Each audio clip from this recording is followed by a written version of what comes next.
The BYU football program gets a major boost as Isaiah Glasker announces a return to BYU in 2026. The BYU defense might be even better next season than it was this year.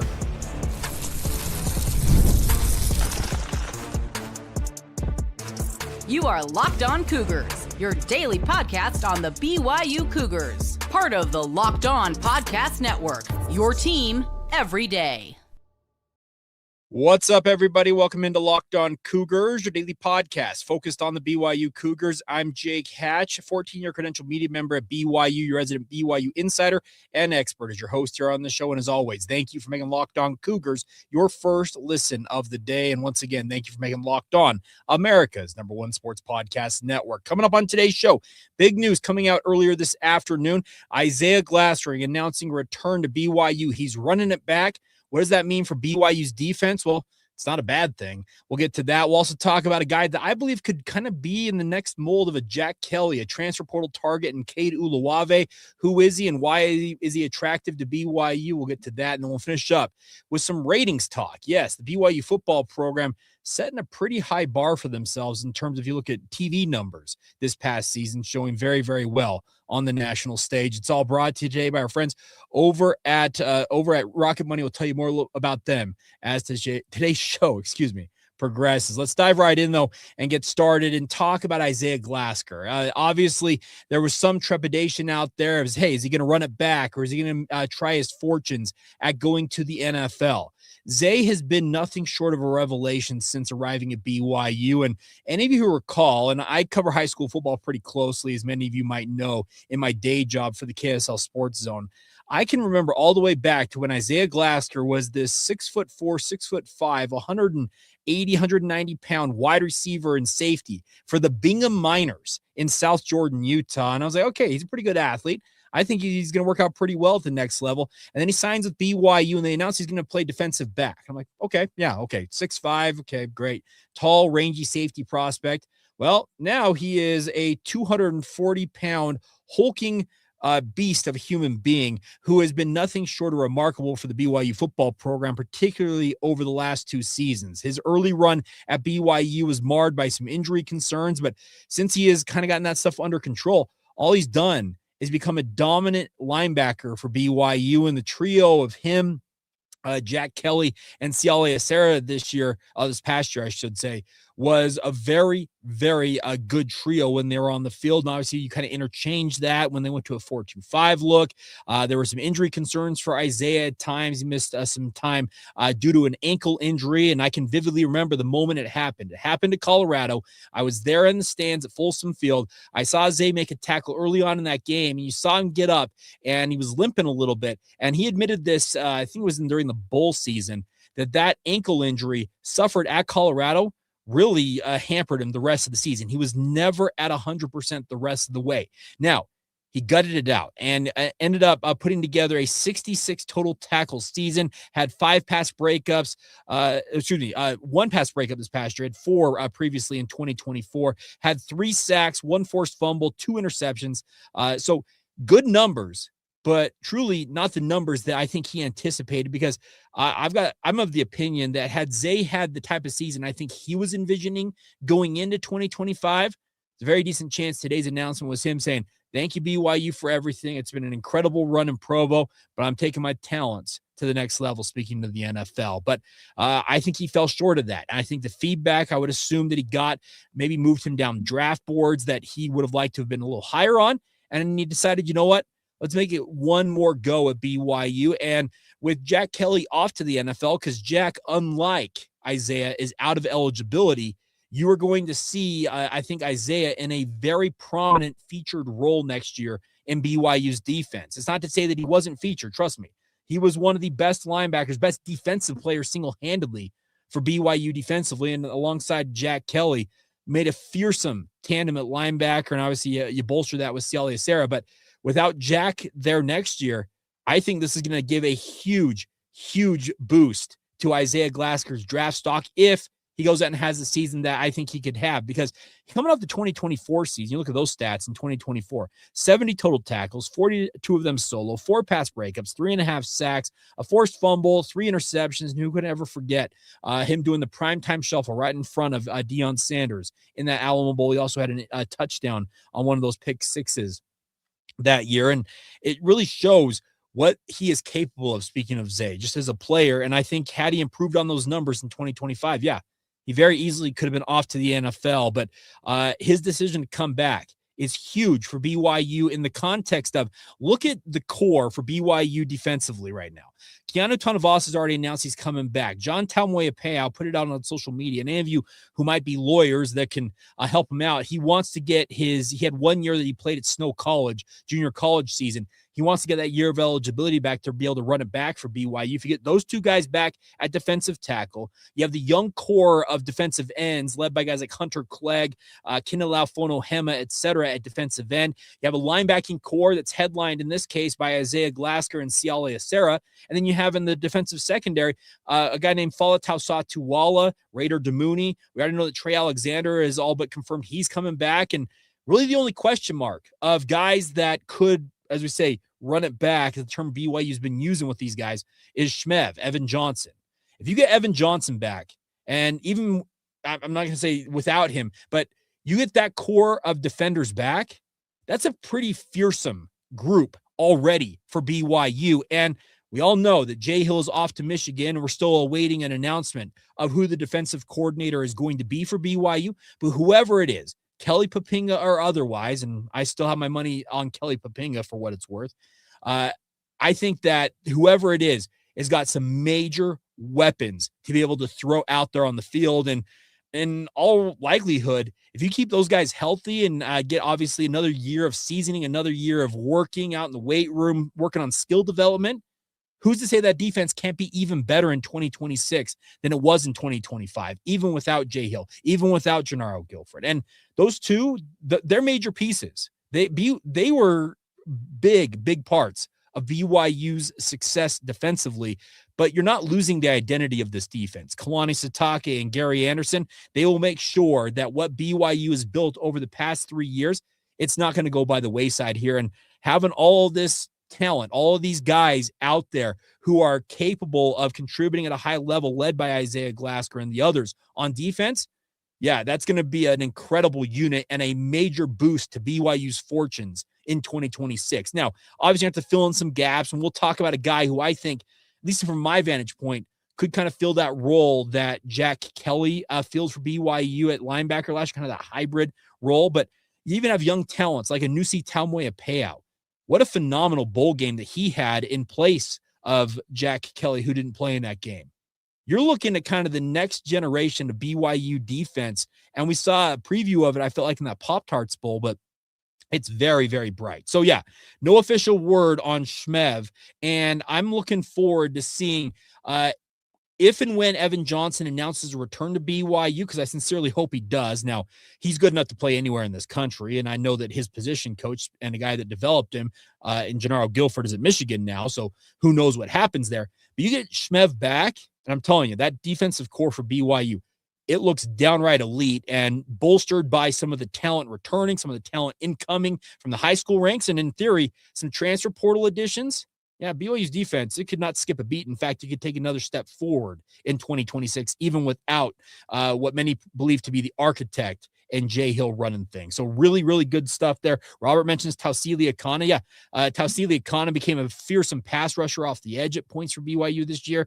There's a lot of young talent that we have yet to see, and I'm talking about linebackers, Ace Kafusi, Micah Kafusi, Miles Hall had moments. Oh, by the way, Che Bryant Struther, he's chasing another year of eligibility, and all Che Bryant Struther did was beat out a guy like Siale Acera, who was phenomenal for the starting middle linebacker role. So, yeah, this defense could be pretty special in 2025. All right, I mentioned a guy that I believe could fill in the role of a guy by the name of Jack Kelly. Now, that's some huge shoes to fill because, you know, Jack Kelly just had a 10-sack season. There's no really filling that role very easily, but I believe there is one guy who's got connections to BYU and, more importantly, the state of Utah out there in the transfer portal. I would like to be BYU to pursue, and we'll talk about him next.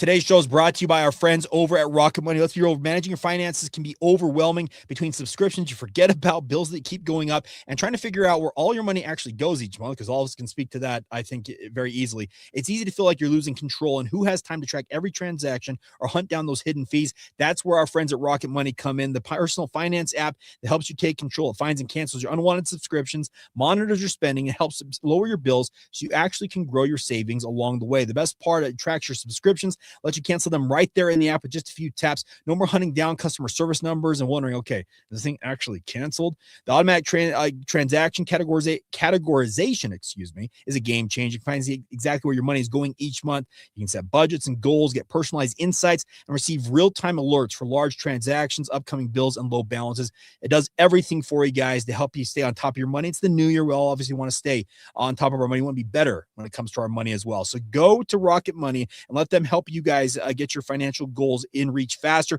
Join at rocketmoney.com/locked-on. That's rocketmoney.com/locked-on. Once again, rocketmoney.com/locked-on.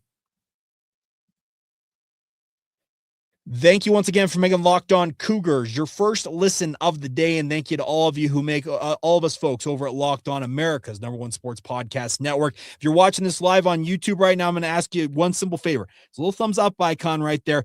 Click it, and obviously it likes the show, helps the algorithm, net other Cougar fans in here. We've got almost 200 of you watching this concurrently right now. So thank you for taking time out of your Tuesday afternoon to join me.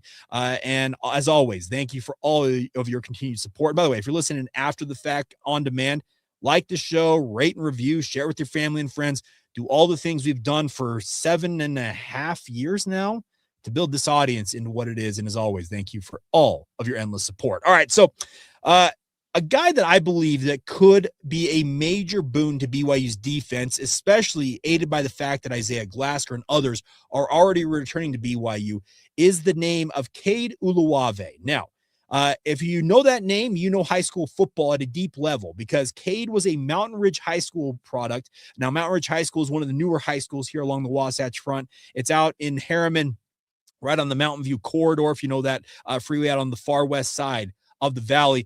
And Cade was a really, really good player in high school, ultimately signed with Cal out of high school. And all he's done is built himself into an absolute machine at the collegiate level. Over his 3 seasons playing for the Cal Bears, he has totaled 67, 71, and this past year, 97 total tackles. You total that up, that's 235 career tackles. He has 9 pass breakups, 6 career sacks, 2 forced fumbles, 3 interceptions. He is a defensive machine for the Cal Bears. And I believe that he has the capability, having watched some of the cut-ups of him. I was scrounging around the internet and watching him a little bit play in games like the Hawaii Bowl that Cal played not that long ago. I believe that this is a kid that could come in and bolster BYU in an all-important position, that being kind of that hybrid. It's like a defensive end / linebacker role that Jack Kelly and Nusi Taumuepeau and others filled this year. Now, some of you may say, well, why isn't Nusi Taumuepeau getting first crack at that? And he very well could. But I look at this is the transfer portal for BYU, especially defensively right now. There's not, in my mind, a glaring must-have need to fill for BYU defensively. Yeah, maybe you'd like a free safety. Maybe you'd like some cornerback depth. Maybe some other bodies on the front line in terms of defensive tackles. But I think BYU is in a position to go and take what I call the BPA, I'm going to use that term, best player available. And Cade Uluave, even though he's got 1 season remaining, I think he'd be a tailor-made fit for BYU because he's just as capable, based on what I saw, of getting in the backfield and making plays, but just being a sideline-to-sideline roving linebacker that just is a force. And that's what Jack Kelly was for BYU. So, yeah, this is a 1-year addition if a guy like Cade Uluave comes into BYU, but his connections to the state, having played high school football here and talking with some folks, as I understand it, he's got some family that are BYU fans. That would be, I think, a very, very nice pickup for BYU and could bolster, like I said, an already impressive defensive core, because I'm telling you, I just kind of look at the pieces, the building blocks that BYU has on defense right now, and it really feels like, yeah, you're not lacking for a lot. I think on the back end, having Falatau Satuala and Raider Damuni at safety, whether that one's free or one's strong safety or they interchange, You're very capable there. Let's say you get Trey Alexander, and then Evan Johnson. I conflated those two names together. But you get those two back at cornerback. You have the linebacker tandem of Siale Acera, Isaiah Glasker. Up front, you've got Keanu Tanavasa, John Taumoepeau on a defensive end, Nusi Taumoepeau, Tausilia Connor, Hunter Clegg. I'm telling you, the core is very, very strong. And I think a guy like Cade Uluave, who in many respects was the heart and soul of that Cal defense, he could come in and be a big, big force and be a big part of this defense. Now, Steven asked this, wonder if Harrison Taggart would come back. I don't think so, because I think that he left under less than favorable circumstances. I don't think things were great between him and the previous defensive staff, but there's been some change over there. Obviously, there will be some change, and maybe that could happen. And that obviously Harrison, I thought, was a good player for BYU. But the nice part is BYU is in a position defensively where they can afford to be a little bit picky. And I know that sounds almost trite to say, because what do you mean talking about being picky? Well, you don't, like I said, you don't have a glaring need. I offensively, and we're going to talk about offense needs and the stuff that BYU might need on that side of the ball tomorrow on our Wednesday edition of the podcast. But I look at defensively, the pieces are there for BYU to be very, very strong. And I think a guy like Cade Uluave is kind of the gravy on top of that. You can add him to the mix and just make that defense that much deeper, that much more talented, and add a guy who's got almost 250 career tackles, 235. Yeah, that's nice to have. And Brady, we've already talked about this in the past. For those of you everydayers, Leona Lefau. I will just say this. I would be very surprised if Leona is not announcing a commitment to BYU in the relatively near future.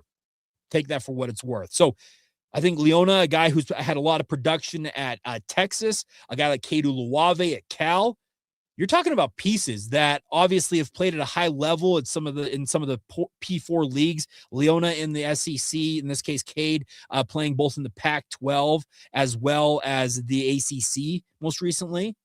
Those are guys who are proven commodities at the highest levels of college football, and they would come to BYU and immediately bolster depth, if not push BYU's defense to be that much better, that much more talented, and just have even more weapons.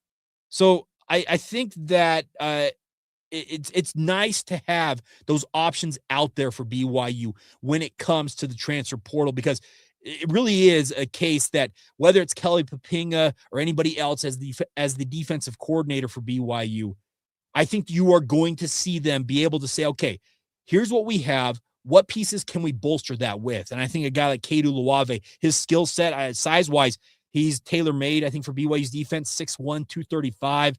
Man, it seems like him, Leona Lefau, those are the type of guys that you go out and say, yeah, come here and make us that much better, because you've proven yourself at the level we aspire to play at, obviously, at the P4 level, and you combining forces with what we already have in this BYU defense, hey, it could be a really special thing that we could build here in Provo, Utah. So, yeah, keep an eye on the name Cade Uluave, keep an eye on Leona Lefau, because those are the type of players that I think that take BYU from here, kind of that next level. And I'm not saying the BYU can't go next level just with what they've got, but that's what the transfer portal is out there for. These guys are looking for opportunity, and Cade's been spending a lot of time, obviously, the last 3 years in the Bay Area. He may want to come closer to home, and BYU can very much offer that opportunity for him. But understand, him, Leona Lefau, BYU's not operating in a vacuum here when it comes to the transfer portal. There are a lot of programs out there who want guys of their caliber, and obviously other programs have NIL cash to burn. And that's the positive about all of this, is BYU has a lot going for them. Terry asked a good question here. I'll get to this real quick. What about Justin Kirkland? Is he out of eligibility? No, Justin actually redshirted this past year with the whole idea of getting fully healthy and coming back to bolster BYU's defensive tackle depth. So that's a good point on your end, Terry. This defense, it's not lacking for a lot. And adding a guy like Cade Uluave to the mix just only feels like a kind of a cherry on top of everything else that's going in a positive direction for BYU at this juncture. Now, something that BYU proved once again this past year is that they are a ratings machine. Now, TV numbers, it's kind of weird to use it as smack talk, but when you're, second best in the entire Western United States, it's pretty impressive stuff. And we'll talk about what exactly BYU proved on the national stage in the TV market coming up next.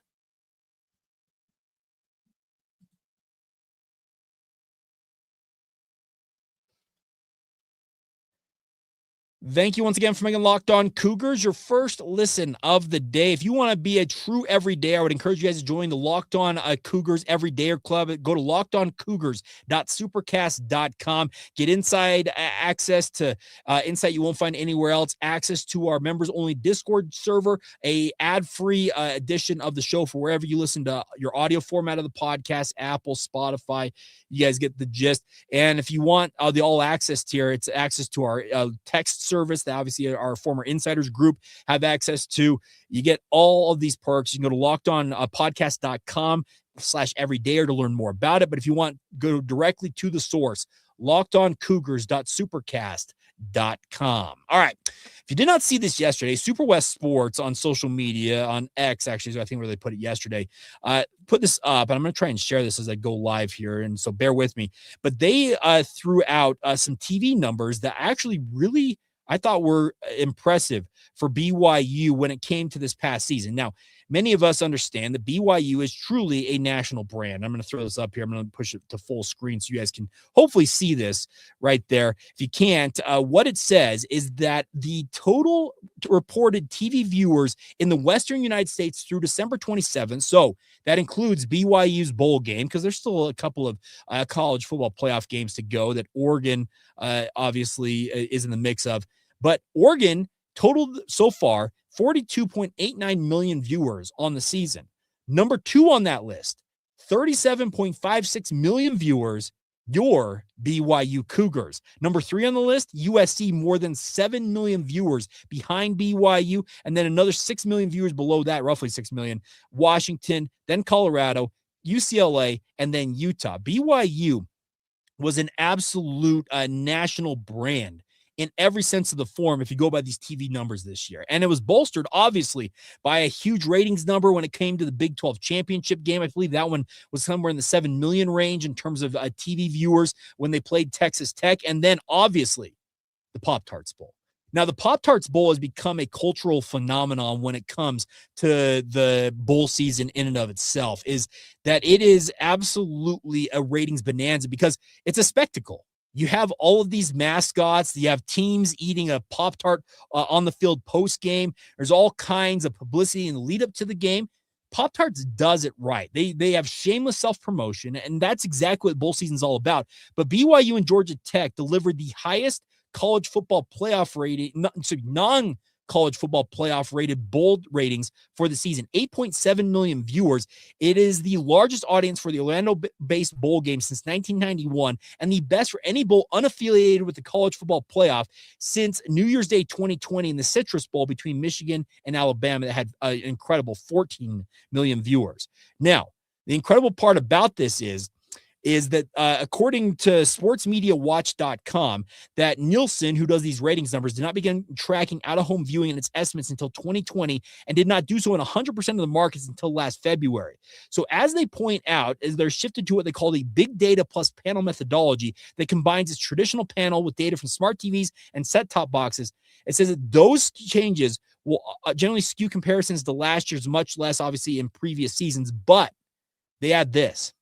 While viewership was officially the highest in 6 years for a non-playoff bowl, it's entirely likely that last year's Alamo Bowl that, hey, BYU played in, drew 8 million viewers with a smaller out-of-home sample and no big data. They believe that Alamo Bowl against Colorado actually would have had a higher rating than this game with this new data that Nielsen is using. This is incredible, folks. This is exactly what I think a lot of us have believed for a long time, that BYU is and can be on the national stage, and that is a true national brand. Now, BYU being affiliated with the Church of Jesus Christ of Latter-day Saints, that obviously adds to the mix because there is an allure literally worldwide with members of the church. And I look at what BYU's doing with these ratings, and it shows exactly why in the next round of conference media rights and potential of, realignment, if BYU can keep these numbers up, they're going to be an attractive commodity. And I had a former BYU professor, and I studied history at BYU. I think many of you know that I don't have a traditional media background, but I studied history at BYU. I had a comms minor at one point, and I took a sports media class during that window. And the professor of that class actually worked at ESPN for a long time and said that at one point during their time at BYU, during his time at ESPN, they wrote up all of these big brands. We're talking the Alabamas, the Georgias, the USCs. Like, we're talking the biggest brands in college football. And BYU was on that list. And he essentially asked, okay, what is this? Because it was on this big board. And they said, these are the top brands in terms of eyeballs attracted. And I don't remember how long ago this was. It was obviously predating my time at BYU and this professor working there. So we're talking probably back into the early 2000s or early 2000s at the very latest. It showed that BYU was a national brand back then. And ESPN obviously had that exclusive media rights still with BYU during their independent era. And there's been a shift because we all know what happened with the college football playoff this year.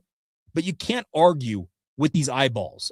Speaking of the people that tuned into these games, because people are tuning in. And it's not just because, no offense, but Georgia Tech's not attracting that many eyeballs.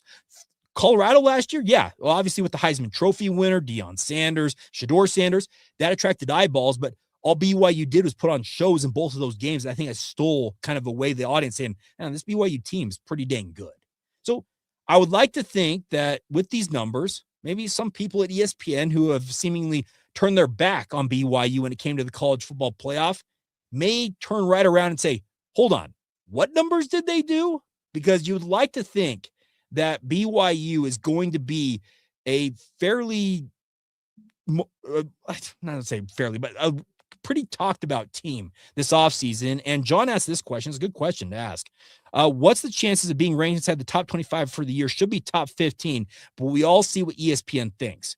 If BYU is not rated in the preseason polls next year, we can scream even more conspiracy, because all you've done is put together a 23-4 mark over 2 seasons. You have a sophomore quarterback that in Bear Bachmeier, potential of a guy like LJ Martin, who's, by the way, the Big 12 Offensive Player of the Year. We've talked about BYU's defense earlier on today's show and how stacked it appears to be already with returning talent.